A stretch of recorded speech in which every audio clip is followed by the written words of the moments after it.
지금부터 경험의 힘에 대해서 구독자 여러분과 함께 그 경험을 나누려고 합니다. 여기 보면 작고 사소한 일상에서 기회를 움켜쥐는 경험의 힘에서 저자는 웨이지 앤니이고 옮긴 분은 남은숙 씨입니다. 여기 이제 표지에 보면 우리의 삶은 매일 비슷한 일상들의 반복이다. 평범한 일상은 일부러 기억하려고 노력하지 않는 이상 기억의 저편으로 사라져버린다. 하지만 이렇듯 흔하고 하찮은 일상이 당신의 삶 전체를 바꿔 놓을 수도 있다고 이렇게 이야기하고 언제나 단 한 번의 선택이 있을 뿐 인생에 한 번 더란 없다. 그 얘기하면서 소크라테스는 아무 말 없이 제자들을 사과나무 숲으로 데려갔다. 여기서 숲 끝까지 걸어가는 동안 숲에서 제일 큰 사과를 하나씩 따오거라. 단 왔던 길은 되돌아갈 수 없고 선택은 오직 한 번뿐이다. 말을 마친 후 소크라테스는 숲 끝으로 가서 제자들이 오기를 기다렸다. 잠시 후 제자들이 하나 둘 도착했다. 모두들 큰 사과들로 골라왔겠지. 소크라테스 웃으며 말했다. 하지만 제자들은 하나같이 어두운 표정으로 선뜻 사과를 내놓지 않았다. 그의 물음에 한 제자가 용기를 내어 말했다. 기회를 한 번만 더 주세요.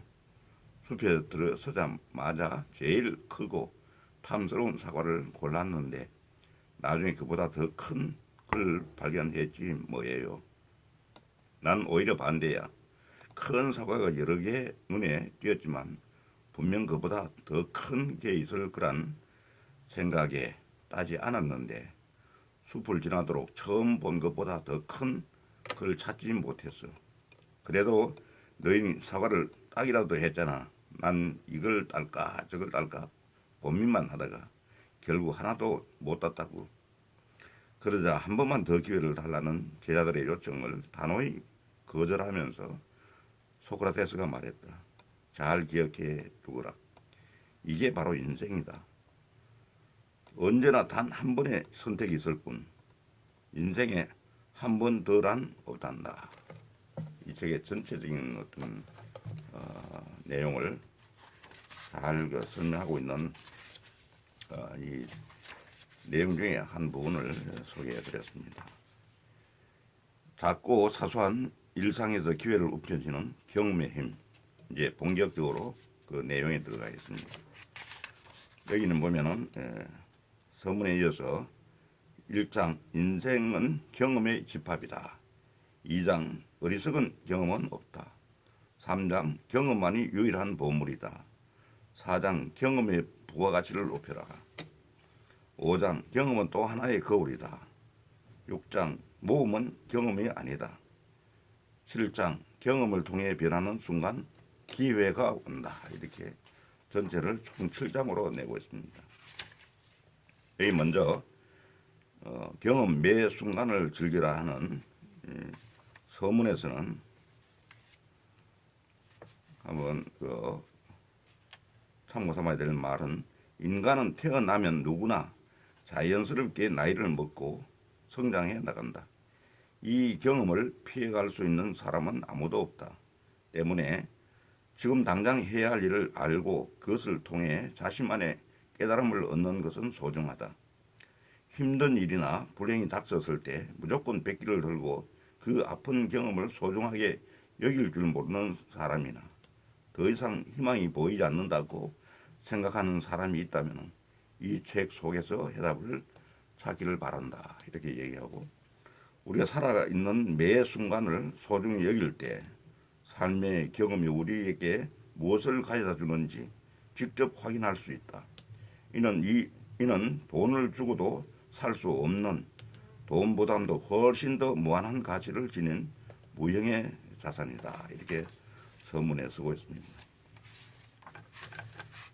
이제 본론에 들어가서 제가 소개하고자 하는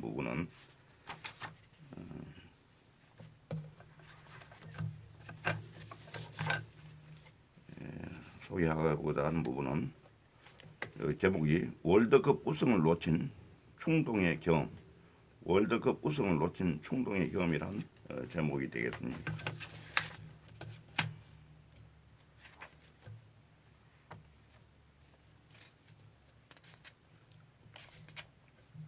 우리는 종종 이런 생각을 한다. 왜 그때 좀 더 참지 못했을까? 때때로 불쾌한 경험이 마음을 어지럽히고 기분 나쁘게 할 때가 있지만 일시적인 충동은 결코 문제를 해결해 주지 않으며 후회를 남긴다는 사실을 잊지 말아야 한다. 2006년도에 있었던 독일 월드컵을 생각해보자. 최고의 선수들이 경쟁하는 그곳에서 누구보다 뛰어난 실력을 보여준 선수는 바로 프랑스 최고의 미드필더 지단이었다. 그는 프랑스 축구계의 신화적인 존재로 월드컵 기간 동안 프랑스 대표팀을 이끌었다고 해도 과언이 아니다. 프랑스가 결승전에서 이탈리아와 맞붙었을 때 사람들은 당연히 실력이 한 수 위인 프랑스 팀이 승리할 거라고 예상했다. 지단 역시 은퇴를 앞둔 터라 더더욱 우승컵에 대한 기대가 남달랐을 것이다. 90분 동안 보여준 지단의 경기 장악 능력은 과연 탁월했다. 프랑스는 경기 내내 우세를 점하며 자구 축구 팬들의 가슴을 한껏 부풀게 했다. 이대로라면 월드컵을 떠나서 지단의 은퇴 경기로도 손색이 없는 훌륭하고 깔끔한 경기였다. 그런데 연장전에 돌입한 지 20분 좀 지나서 뜻밖의 사건이 발생했다. 사소한 일로 지단은 이탈리아 선수 마테리치와 언성을 높이기 시작했고 둘은 몹시 흥분한 상태로 몸싸움을 벌이며 서로에게 한 채의 양보도 허용치 않았다. 지단은 헤딩 골을 알리던 마테라치의 가슴을 머리로 들이받고 그 바람에 마테라치는 중심을 잃고 쓰러졌다. 순간 관중의 시선이 일제히 둘에게 집중되었고 심판 엘리손도는 단호하게 레드카드를 꺼내 지단을 퇴장시켰다. 지단의 퇴장은 그와 프랑스 팀 모두에게 치명타로 작용했다. 경기가 10여 분 밖에 남지 않은 상황에서 그런 일이 벌어졌으니 어이가 없었다. 모든 것이 순식간에 바뀌었다. 지단의 실수로 프랑스 팀은 한순간에 경기 주도권을 빼앗겼고 그는 자신의 축구 인생에 씻을 수 없는 오점을 남겼다. 당시 지단이 퇴장할 때 기자들은 그가 우승 트로피를 스쳐 지나가는 장면을 놓치지 않고 셔터를 눌러댔다. 말없이 퇴장하는 그의 뒷모습에는 바로 눈앞에서 우승컵을 놓친 안타까움에 배어 있었다. 이렇게 되어 있고 여기서 이처럼 많은 사람들에게 사랑을 받아온 그가 월드컵 결승전이라는 중대한 경기에서 그 같은 실수를 한 것은 지금 생각해도 잘 납득이 되지 않는다. 그가 만약 조금 더 이성적으로 판단하고 자제력을 키웠다면 2006년 월드컵 우승의 영광은 이탈리아가 아닌 프랑스에게 돌아갔을지도 모른다. 참으로 안타까운 그런 순간이었죠. 월드컵에 우승을 놓친 충동의 경험, 이런 충동이라는 경험은 없었으면 좋겠다 하는 그런 생각을 하게 되는 거죠. 그다음에 명예를 가져다 준 양보의 경험, 이건 이제 정반대로 명예를 가져다 준 양보의 경험 한 편을 보도록 하겠습니다. 뭐냐면은 만골의 책을 읽으면은 만리를 간다는 옛말이 있다. 대부분은 이 말을 책을 많이 읽으면 가만히 있어도 길이 저절로 열린다는 뜻으로 해석하지만 꼭 그런 것만도 아니다. 독서보다 실천하는 쪽이 우리에게 더 유익하기 때문이다. 남성의 시인 육유는 이렇게 말했다. 종이 위에서 얻은 건 얕은 지식 뿐이니 반드시 이를 몸소 실천할 줄 알아야 한다. 우리는 독서를 통해 지식을 얻고 다른 사람의 생각과 경험을 배울 수는 있지만 결코 학습의 기회는 얻을 수 없다. 반면 실천은 감각기관은 물론 민감한 신경계와 두뇌를 자극할 수 있어 크든 작든 자기 개발에 분명 도움이 된다. 한 장교는 미국의 초대 대통령 워싱턴을 두고 이렇게 말했다고 합니다. 조지 워싱턴은 전쟁의 1인자이자 중재의 1인자요. 모든 미국인의 가슴 속에 1인자로 남아있다고 이야기했습니다. 워싱턴은 어릴 때부터 엄격한 가정교육을 받았다. 그의 엄마는 자식이 성실하고 겸손하며 남의 말을 잘 따르는 사람으로 성장하기를 바랐다. 그는 14살 때 사람을 대할 때의 행동규칙을 잊고 베꼈으며 모든 행동의 규범으로 삼았다. 그 책은 성공을 위해 반드시 갖추어야 할 기본 수양과 인격 함량에 대한 내용 110가지를 담고 있다. 그 중에 대표적인 걸 보면은 다른 사람과 대화를 할 때는 설사 당신의 적이라도 최대한 예를 갖춰 그를 존중하라. 어떠한 때에도 질투심이 지나쳐 악담을 해서는 안 되며 자신도 모르게 감정이 격해질 때는 스스로 자제력을 키워라. 다른 사람을 평가할 때는 때와 장소를 구분하고 어휘 선택을 신중히 하여 상대에게 생각할 여지를 남겨주어라. 남과 논쟁을 벌일 때에는 자기 의견만 고집하지 말고 보다 많은 사람들의 의견을 수렴하라. 자신 없는 일에는 무모하게 나서지 않되 약속은 반드시 지켜라. 다른 사람의 약점을 잡아 그를 난처하게 만들어서는 안 된다. 워싱턴은 이와 같은 내용을 포함한 110가지를 인생의 소중한 교훈으로 삼아 행군이나 전쟁 중에도 손에서 책을 놓는 법이 없었다고 봅니다.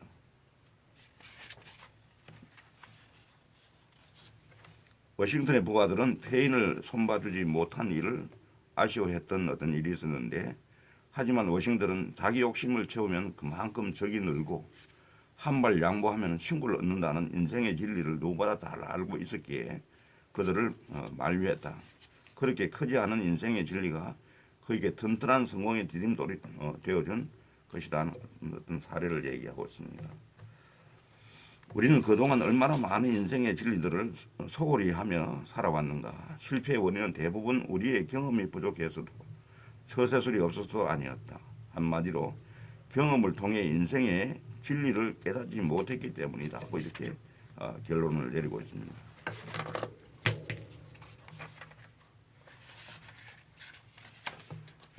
다음에 이어서 소개할 부분은 깨달음을 갖게 한 고통의 경험들.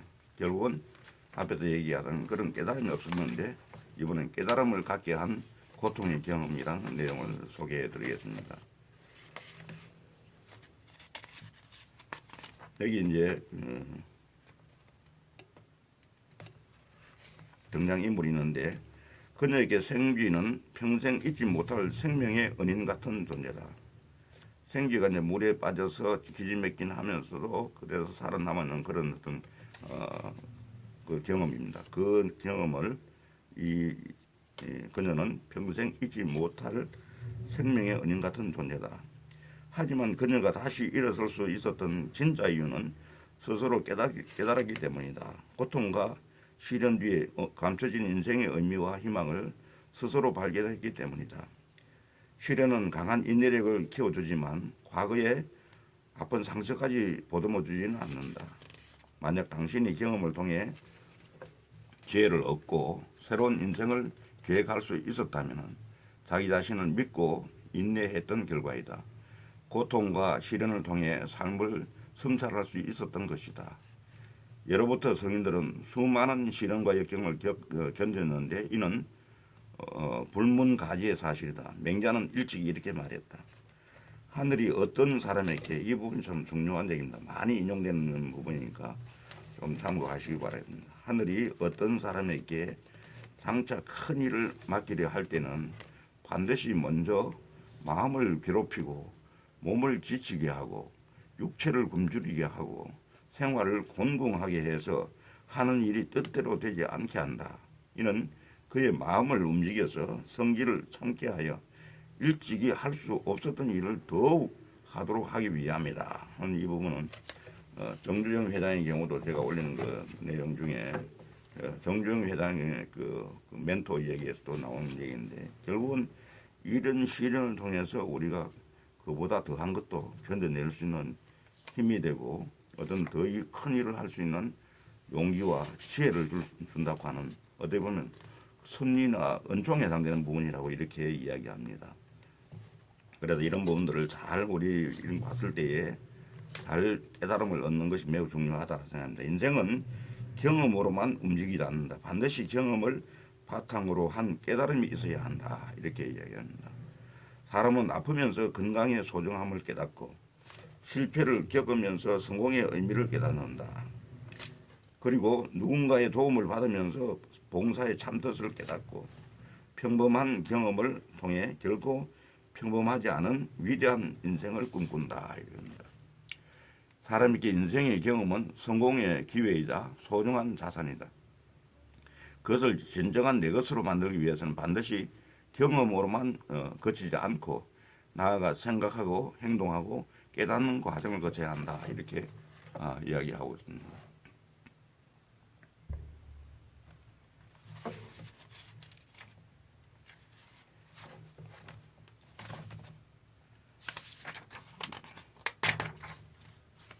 그 다음에는 이제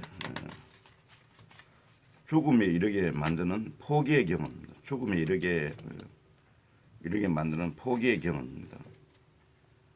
여기 보면 인생의 장애물을 만났을 때 우리는 어떻게 대처할까? 인생에는 되도록할 수 없는 막다른 골목이 있다는 사실을 잊어서는 안 된다. 만약 당신이 성공을 눈앞에 두고 큰 장애물을 만났을 때 그것을 넘지 못하면 돌아갈 길도 없어 그대로 주저앉을 수밖에 없다면 그때는 어떻게 하겠는가? 그러면은 이 세상에 쓸모없이 태어난 사람도 없지만 쓸모없이 발생하는 일은 더더욱 없다네. 그저 장애물로 여겨지는 것들도 다 돌아보면은 성공을 위해 존재하는 것이라네 하는 이런 얘기 나오고,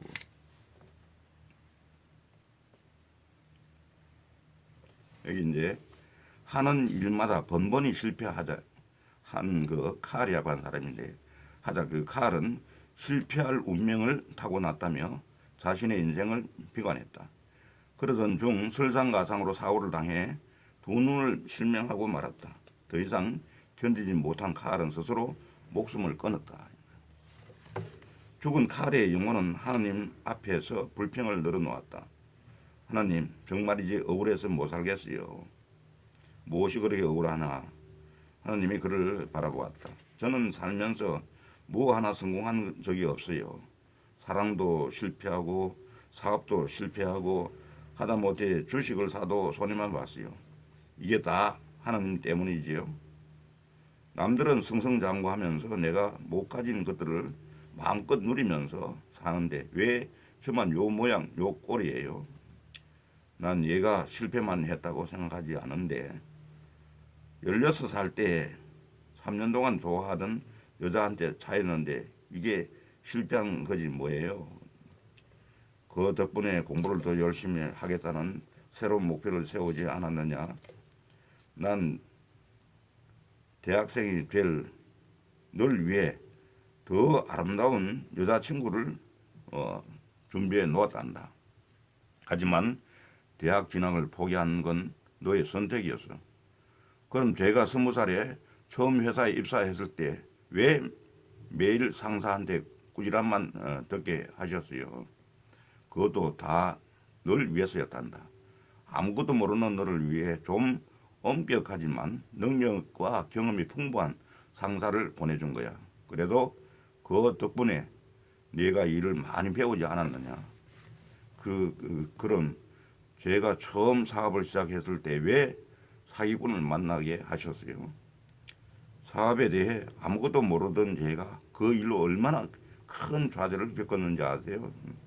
아픈 기억이 떠오른 카를은 순간 감정이 북받쳤다.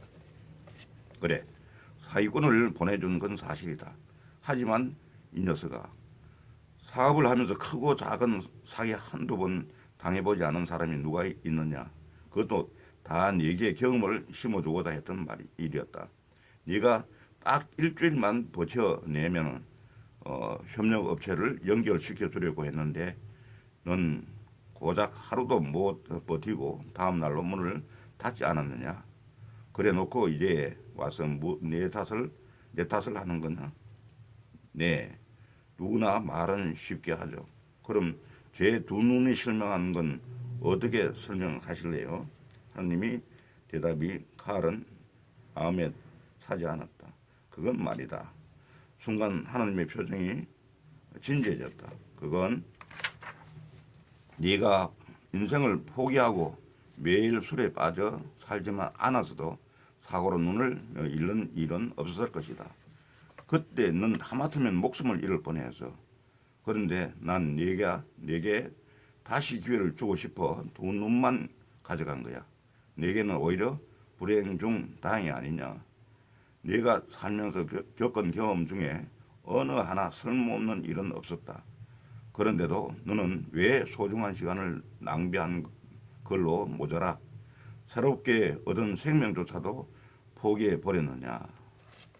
이게 가슴이 와닿는 그런 얘기입니다. 여기까지가 얘기고, 인간의 삶은 살아있다는 이유 하나만으로도 완벽하고 아름다운 수 있다. 다만 그 시간들을 허송세월을 하며 흘려보낸 사람과 매 순간을 소중히 한 사람에 의해 구체적으로 행복한 인생과 불행한 인생으로 나뉠 뿐이다 하고 얘기합니다. 그러면은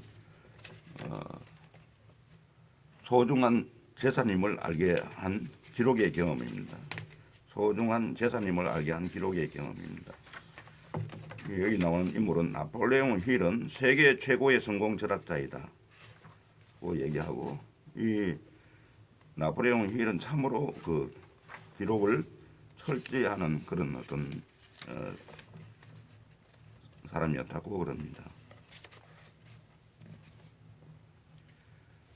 무일푼이 된 나폴레옹 힐은 거리를 배회했다. 지난 30년간 자신의 인생이 파노라마처럼 스쳐 지나갔다. 그는 만감이 교차했다. 지난날의 행복과 슬픔, 성공과 실패의 순간들을 재차 회상하고 있자니 문득 이런 생각이 들었다. 이 귀중한 경험들을 왜 나는 기록해두지 않았는 거지?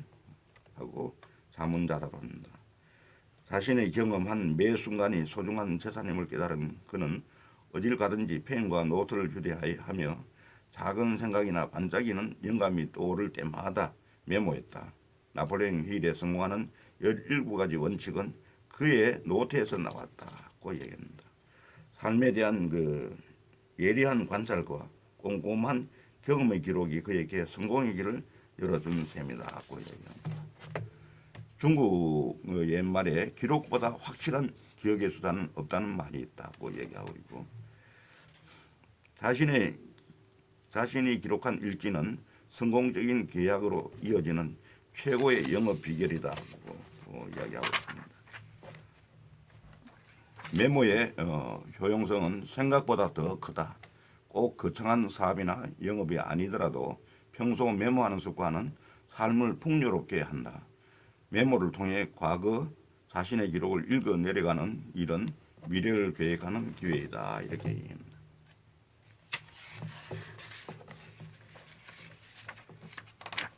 그 다음에는 대통령을 만든 긍정적 사고의 경험. 대통령을 만든 긍정적 사고의 경험이란 제목에서는 미국 대통령이 된 그 레이건의 이야기입니다. 레이건의 그 앞에 내용들을 생각하고, 긍정적인 생각이 인생에 미치는 영향에 대해 누구나 잘 알면서도 사람들은 습관처럼 부정적인 면을 먼저 보려고 한다. 이러한 사람들에게 아래와 같은 적절한 처방전이 필요하다고 이야기합니다. 첫째는 아름다운 미소와 긍정적인 생각으로 내면의 부정적인 생각을 떨쳐버려라. 둘째는 적극적인 실천으로 사람들에게 내가 얼마나 중요한 사람인가를 깨닫게 한다. 셋째, 아무 일도 할 수 없을 거라는 소극적인 생각을 영원히 머릿속에서 지워버려라.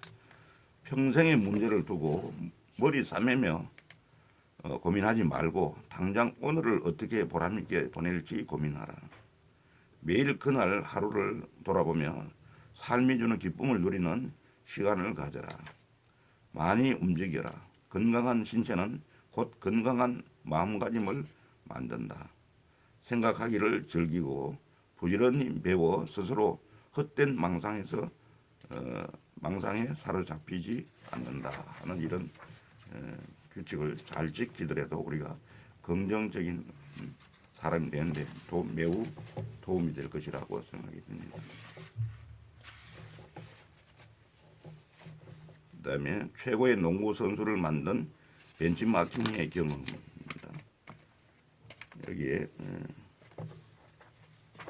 여기 보면은 옛말에 오랑캐의 기술을 배워 오랑캐를 제압한다는 말이 있다고 했고, NBA 선수들은 입버릇처럼 말한다. 지는 건 두렵지 않다. 정말 두려운 건 실패를 통해 아무런 교훈도 얻지 못하는 것이라고. 선수들은 대부분 수많은 경기를 통해 실력과 자신의 가치를 높여나간다.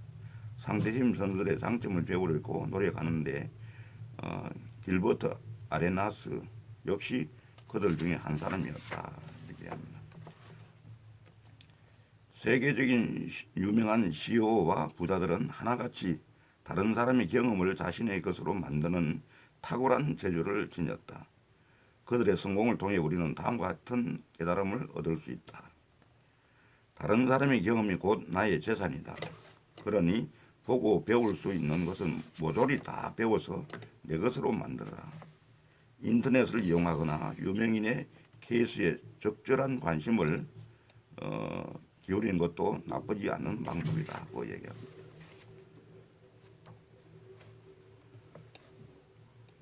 반대자를 거울로 삼는 위대한 경험.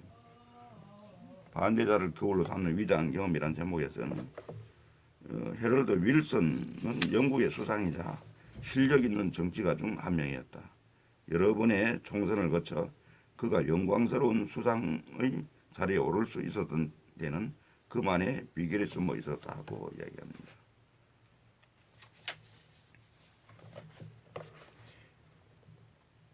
다른 사람을 거울 삼아 자신의 행동을 반성한다는 윌슨의 말과 그의 행동은 응당 박수를 받을 일이다. 다른 사람의 실수를 약점 삼아 경쟁에 역이용하는 오늘날의 상황에서 자신의 실수를 먼저 발견하고 개선하기란 쉽지 않은 일이기 때문이다고 얘기하고,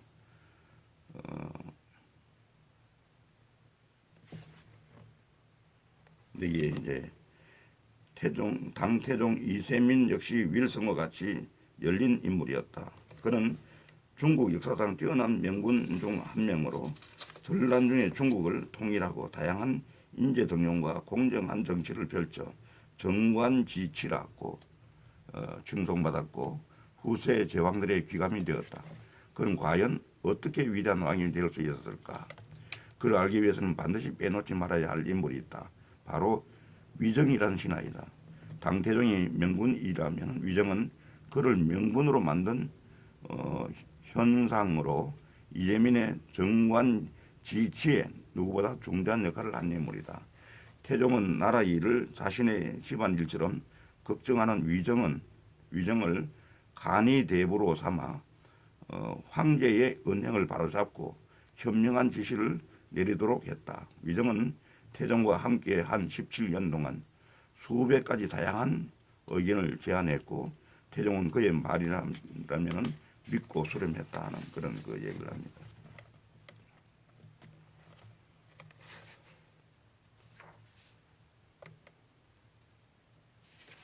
후에 위정이 세상을 떠나자 이세민은 가슴을 치며 애통해했다고 합니다.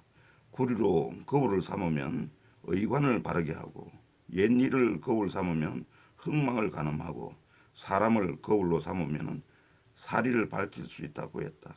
나는 늘 이 세 가지 거울로 내 자신을 바로잡고자 했거늘 이제 위정이 떠나면 가장 귀한 거울을 잃게 되는구나 하고 판단했다고 하는 얘기입니다. 이상으로 잘 경청해 주신 구독자 여러분께 감사드리면서 마치도록 하겠습니다.